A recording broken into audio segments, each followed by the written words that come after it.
This channel does not promote any violent, harmful, or illegal activities. All content provided by this channel is meant for an educational purpose only. SIR এর ভয়ে কতজন বাংলাদেশি ভারত ছাড়লো? হাকিমপুর সীমান্ত দিয়ে নভেম্বরে বাংলাদেশে গিয়েছেন ৩০০০ জন, এমনটা বিএসএফ সূত্রে খবর পাওয়া যাচ্ছে। লাখ লাখ অনুপ্রবেশকারীর ঘাঁটি বাংলা দাবি তুলেছে বিজেপি। তাহলে প্রশ্ন, সেই বিপুল পরিমাণ অনুপ্রবেশকারী এখন কোথায়? শাসকের আশ্রয় সেফ হাউসে বাংলাদেশি অনুপ্রবেশকারীরা ভোটের জন্যই বাংলাদেশিদের আশ্রয়, বিস্ফোরক দাবি করেছেন বিজেপি রাজ্য সভাপতি শ্রমিক ভট্টাচার্য। ওটা তো নাটো, ওরা কেন যাচ্ছে কেউ জানে না, হয়তো যে কাজে এসেছিল কাজ শেষ হয়ে গেছে। যারা এইখানকার রাজারহাট থেকে, সেক্টর 5 থেকে উধাও হয়ে গেছে, দমদমের কিছু জায়গা থেকে, কলকাতার কিছু জায়গা থেকে যাদের পাওয়া যাচ্ছে না, তারা সবাই শান্তিতে আছে, তারাই সবাই সেফ হোমে আছে। কোনো না কোনো জায়গায় তাদের রেখে দেওয়া হয়েছে। বিভিন্ন ধর্মান্ধ মৌলবাদী সংস্থা সক্রিয় আছে পশ্চিমবঙ্গে, এবং এটা একটা সুদূর প্রসারী চক্রান্ত, আন্তর্জাতিক চক্রান্ত। আর বুঝে না বুঝে বা শুধুমাত্রই ভোটের জন্য বর্তমানের আমাদের পশ্চিমবঙ্গের রাজ্য সরকার এখানে কম্প্রোমাইজ করছে। যে আন্তর্জাতিক চক্রান্ত, সেটা তো আমরাও বলছি। ভারতবর্ষের যে সীমানা রক্ষার দায়িত্ব হচ্ছে কেন্দ্রীয় সরকারের, বিশেষ করে অমিত শাহ দপ্তরের। বিএসএফ পাহারা দেয়। সুতরাং অমিত শাহ দপ্তর, বিজেপি, বিএসএফ এরা যদি যুক্ত না থাকে এই আন্তর্জাতিক চক্রান্তে, তাহলে কাজ কিভাবে সম্ভব? আন্তর্জাতিক কথা মানেই হচ্ছে সীমানা পেরিয়ে কিছু ঘটনা ঘটা। এই সীমানাটা পাহারা দেওয়ার দায়িত্বটা কার? শ্রমিকবাবু জানেন না? এবার হাকিমপুর সীমান্তের দিকে একবার নজর রাখা যাক। সেখানে এখনো বাংলাদেশিদের ভিড়। আপনারা জানেন যে বাংলায় এসআইআর আবহ, বাংলায় এসআইআর এর কাজ চলছে। ইতিমধ্যেই আপনাদেরকে জানিয়ে রাখি, স্বরূপনগর হাকিমপুর সীমান্ত দিয়ে কয়েকদিন ধরেই আমরা দেখিয়েছি লাগাতার বাংলাদেশে ফিরে যাচ্ছেন অনুপ্রবেশকারীরা। গতকালই বাংলায় এসআইআর এ এনিউমারেশন ফর্ম জমার কাজ শেষ হয়েছে, কিন্তু গতকালের মতো আজও সকাল থেকেই সেই হাকিমপুর সীমান্তে ভিড় বাংলাদেশিদের, এবং তারা নিজেরাই স্বীকার করছেন অবৈধভাবে ভারতে ঢুকে বসবাস করছেন অনেক দিন ধরেই। এখানে কোথায় থাকতেন? কলকাতা। কি কাজ করতেন? কাগজ কাগজ প্লাস্টিক। কত বছর আগে আসছিলেন বাংলাদেশ থেকে? তা কোনো কাগজপত্র এখানে নেই? তা এখন চলে যাচ্ছেন কেন?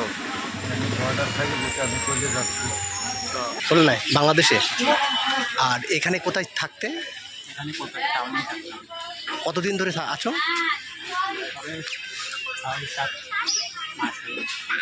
6-7 মাস। কোন দিক দিয়ে গিয়েছিলে? ওটা তো আমার এদিকে চিনাই নেই কিছু। কি কাজ করতে ওখানে? কি করতে? এখানে যে সময় যে কাজটা করতাম। অনুপ্রবেশকারীরা বাংলাদেশে পালাচ্ছেন, হিড়িক পড়ে গিয়েছে এই এসআইআর পর্বে। পাত্তাড়ি গুটিয়ে তারা বাংলাদেশে পালাতে ব্যস্ত। সূত্রের খবর, ৩০শে নভেম্বর পর্যন্ত শুধুমাত্র হাকিমপুর দিয়েই অসংখ্য বাংলাদেশি পালিয়ে গিয়েছেন। আমার সহকর্মী সায়ন্ত ভট্টাচার্য আমার সঙ্গে রয়েছেন। সায়ন্ত, আমি জানতে চাইবো যে শুধু ৩০শে নভেম্বর পর্যন্ত কতজন বাংলাদেশি পালিয়ে গিয়েছে বলে এখনো পর্যন্ত আপডেট পাওয়া যাচ্ছে? দেখো, হাকিমপুর সীমান্ত দিয়ে বিএসএফ এর তরফে যে পুশব্যাক করা হচ্ছে, সেটা সরকারি ভাবে তারা না দেখালেও, যেটা মূলত তারা তাদের সূত্র মারফত জানা যাচ্ছে, এখন পর্যন্ত প্রায় ৩০০০ কাছাকাছি বাংলাদেশিকে বাংলাদেশ ভূখণ্ডে পাঠানো হয়েছে। তবে বিএসএফ এর তরফে কিন্তু দুটো ভাগ করে দেওয়া হয়েছে। এক, বাংলাদেশে যারা দীর্ঘ বছর ধরে এই দেশে থাকছিল, বিভিন্ন জায়গায় বা বিভিন্ন দেশে, এই দেশের বিভিন্ন জায়গায় সেই ধরনের মাস বা বছরের বেশি থাকছে, তাদেরকে পুশব্যাক করা হচ্ছে। যেই সংখ্যা ৩০০০, কিন্তু এসআইআর প্রায় ৪০০০-এর কাছাকাছি বাংলাদেশি যারা সীমান্ত টপকে এপারে ঢোকার চেষ্টা করেছিল, একদিনের বেশি টিকতে পারেননি, তাদেরকেও ইতিমধ্যে পাঠানো হয়েছে। তাদের সংখ্যা প্রায় ৪০০০ ছাড়িয়ে গিয়েছে। অর্থাৎ এই সংখ্যা কিন্তু আরো বাড়ছে। এসআইআর এর ফর্মের এনিউমারেশনের কাজ শেষ হয়েছে, কিন্তু হিড়িক পড়ার ছবি কিন্তু বদলায়নি, এখনো ভিড় করে রয়েছে এবং এখনো বদলায়নি। এবং আপনাদের আরো একবার ওয়ান লাইনার যেটা জানাবো, শুধুমাত্র হাকিমপুর সীমান্ত দিয়ে ওপারে ফিরে গিয়েছেন প্রায় ৩০০০ বাংলাদেশি গত ৩০শে নভেম্বর পর্যন্ত। সূত্রের খবর এমনটাই। হাকিমপুর সীমান্ত দিয়ে এখনো পর্যন্ত ৩০০০ অনুপ্রবেশকারীকে পুশব্যাক করা হয়েছে। কয়েক লক্ষ পালিয়েছে, পালিয়ে যায় নইলে বিপদ আছে। কয়েক লক্ষ পালিয়েছে, পালিয়ে যায় নইলে বিপদ আছে। কোথায় গেল ১,২০,০০,০০০ রোহিঙ্গা? কোথায় গেল এত গল্প? কোথায় গেল এত বড় বড় ডায়লগ বাজি?